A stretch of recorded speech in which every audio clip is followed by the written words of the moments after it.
लगभग 650 साल पहले कबीर साहब इस धरा पर आए और अपने तत्व ज्ञान को उन्होंने जन जन तक पहुंचाया। उन्होंने धर्मदास को अपना शिष्य बना करके उनके माध्यम से कबीर सागर नामक एक ग्रंथ की रचना करवाई थी।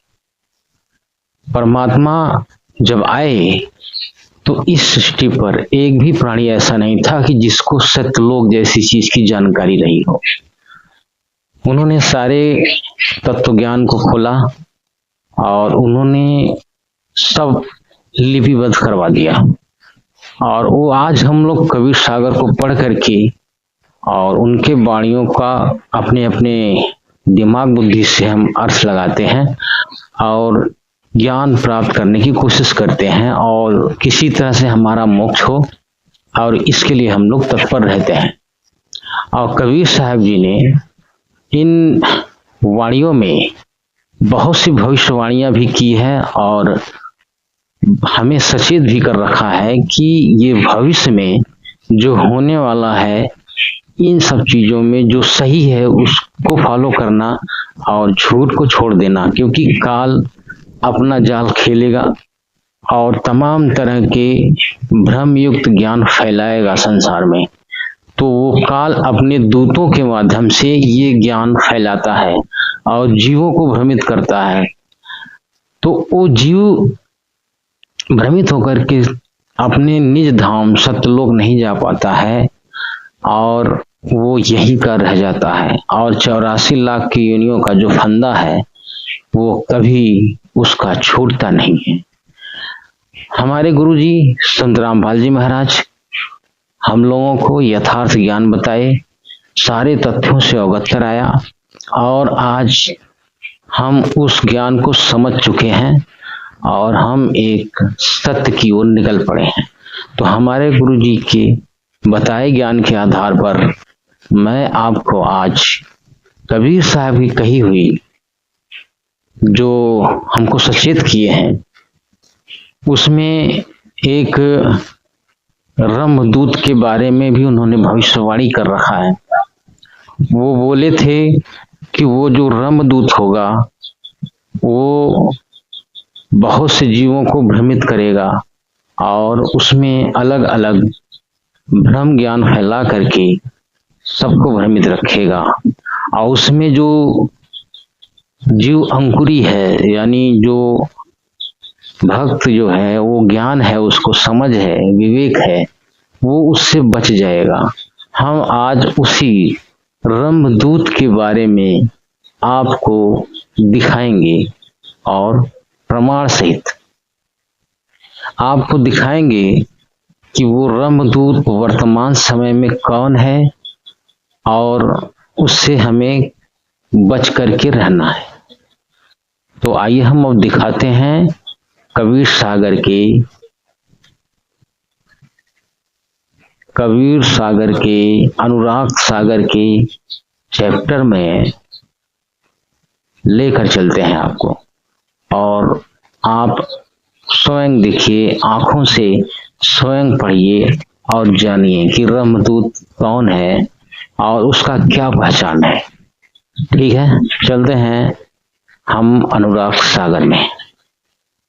कबीर सागर संपूर्ण 11 भाग, इसके पेज नंबर 132 है। अनुराग सागर 132। इसमें कबीर साहब ने इस रमदूत के बारे में वर्णन किया। देखिए ये रमदूत, 4 दूतों के बारे में उन्होंने वर्णन किया है, रम, खुरम और जय विजय। तो ये रमदूत के विषय में इस समय वर्तमान में घटना घटित हो रही है, तो इसके बारे में हम बात कर रहे हैं। अब ये कह रहे हैं कबीर साहब कि रमदूत कर करो बखाना, गढ़ कालिंजर रुपी है थाना। ये कबीर साहब बताना चाह रहे हैं कि जो रमदूत होगा वो कालिंजर, गढ़ कालिंजर में पैदा होगा। ये गढ़ कालिंजर मदन साहब जो थे वो पैदा हुए थे, और वो गढ़ कालिंजर कहाँ है?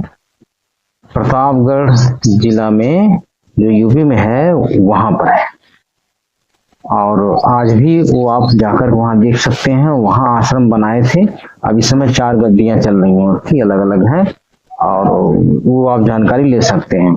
अब इसमें है क्या कि इसके संबंध में इंटरनेट पर भी डाला गया है, लेकिन अब ये जो है पूरा पूरा इस तरह से कबीर सागर का जो है दिखा देने पर आपको ज्यादा यकीन हो जाएगा कि इसमें लिखा भी है। देखिए लिखा हुआ है रामदूत।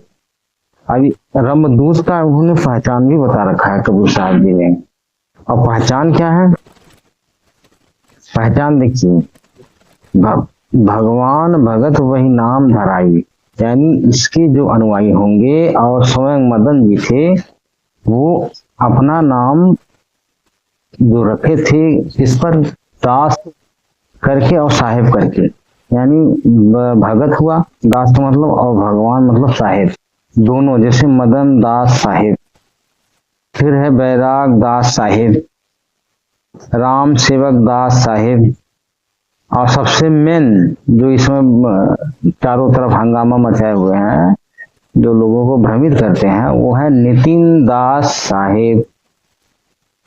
और उन्हीं के लिए ये प्रमाण है, उन्हीं अनुयायियों के लिए प्रमाण है। और आगे भी देख क्या प्रमाण है। बहुत तक जीव ले अपनाई, ये बहुत से जीवों को भ्रमित कर लेगा, यानी अपना लेगा, अपने में मिलाकर रखेगा, बिगाड़ देगा। जो जियरा हुई है अंकुरी, जो जीव अंकुरी होगा, विवेकी होगा, ज्ञानी होगा, सो बाचही यम फंदा तुरी, बाचही यम फंदा तुरी, यम फंदा को तोड़ देगा, यानी इनसे बच जाएगा।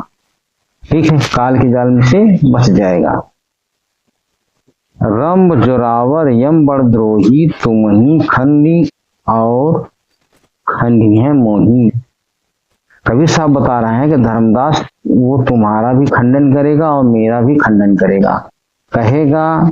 जैसे ये लोग बताते हैं कि कबीर साहब भी ऐसे 5 तत्वों से शरीर से बने थे, और वो फिर मृत्यु समाप्त हो जाए, फिर वही शब्द स्वरूपी हैं, शब्द हैं, वो आ जाकर उसमें शब्द में भी समा जाते हैं। इस तरह की बात बताते हैं, यानी उनका भी शरीर 5 तत्व से मिला है, और जो कबीर है वो शब्द है, ध्वनि है, वही आता फिर चला जाता है। ठीक है। और इस धर्मदास जी का जो सतलोक, अगमलोक, अनामी लोग जो ये ज्ञान बता रहे हैं धर्मदास, तो ये कहते हैं कि नहीं, ये सब कुछ नहीं होता है, और धर्मदास को ज्ञान नहीं था। तो इस तरह से ये लोग वास्तव में सच में जाकर मिली, ऐसा ही बात बताते हैं। आरती नरियर चौका संहारी, जो परमात्मा कबीर साहब का जो था, ये सब इसको भी ये लोग खंडन करते हैं। खंडी है लोकदीप सबधारी, ज्योति एक हवन एक जो होता है उसको भी ये खंडित करते हैं, इसको भी झूठ बोलते, कहेंगे नहीं करना है, जाकर मिले कहेंगे ये सब नहीं करना है। ज्ञान ग्रंथ और खंडी है वीरा, जो वीरा है सतनाम है, जो 2 अक्षर का, जो कबीर साहब थे वो पान और वीरा कहते थे। प्रथम मंत्र को पान कहते थे, वीरा को वो सतनाम कहे हैं, जो 2 अक्षर का है। तो इसको खंडित करते हैं लोग, कहते हैं ये सब नहीं जाप करना है, इस तरह का जाप उप नहीं करना है, सीधा वो 7 शब्द का ध्यान करो, उसमें विलीन हो जाओ। वो जो है सर के ऊपर, यहाँ जहाँ यानी जो भृगुटी है वहां से 9 अंगुल ऊपर, वहां पर ध्यान करके, फिर वहीं 10वां द्वार है, वहीं ध्वनि चल रही है, 7 शब्द है, उसी में आप ध्यान करो, उसी में समा जाओगे, बस हो गया। ये सब चीज नहीं करना है, यानी जाप हो कुछ नहीं करना है। इस तरह की बातें लोग बताते हैं। कहीं रमैनी काल कबीरा, अब देखो, मोर वचन ले करे तकरारा। कबीर साहब बता रहे हैं कि मेरी वाणियों को ले लेकर के बहसबाजी किया करेंगे, और उल्टा का पुल्टा अर्थ कान लगा करके लोगों को बहस करेंगे। और ऐसा ही है, ये लोग सत्य दिखा दो फिर भी ये लोग मानने को तैयार नहीं होते, क्योंकि इनको काल ने भ्रमित कर रखा है। ये काल के द्वारा चलाया हुआ ये पंथ है। ते ही फांस फंसे बहुत सारा, देख रहे हैं, ते ही फांस फंसे फंसारा।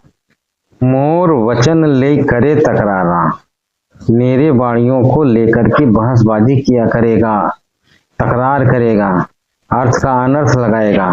ते ही फांस फंसे बहुत सारा, और उसके जाल में बहुत से जो जीव ज्ञानी नहीं होंगे, समझ नहीं सकेंगे, वो फंस जाएंगे। चारों धार कथे असरारा, एक यज्ञ है धर्म की, दूजी यज्ञ है ध्यान, तीसरी यज्ञ हवन की, चौथी यज्ञ प्रणाम। ये चारों धार जो है ये इसको मना करेगा, कहेगा कि नहीं ये सब नहीं करना है, कोई ज्योति यज्ञ नहीं करनी है, कोई प्रणाम नहीं करना है, समझे ना।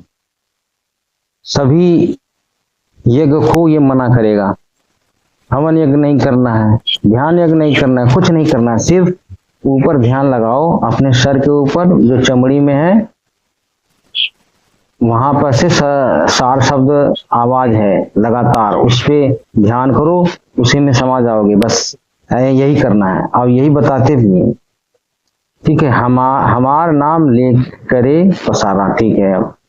आप ही आप कबीर कहाई,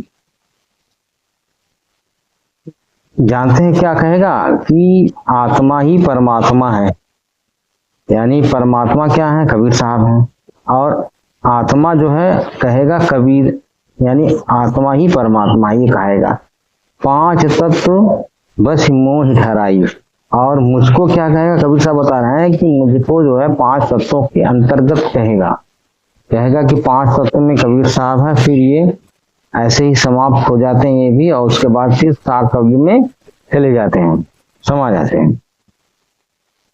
आपी है जीव पुरुष समझाई, खंडी है पुरुष जीव वर, इसमें बता रहे हैं परमात्मा की थापी है जीव पुरुष समझाई, यानी वो पुरुष परमात्मा को और जीव को बराबर बता देगा, उसके बराबर ही बताएगा। इससे परमात्मा का नामो निशान मिटा देना चाहिए। कैसे कि जब कोई अपने आप को ही परमात्मा समझ लेगा तो फिर परमात्मा की तलाश की क्या जरूरत है, ठीक है।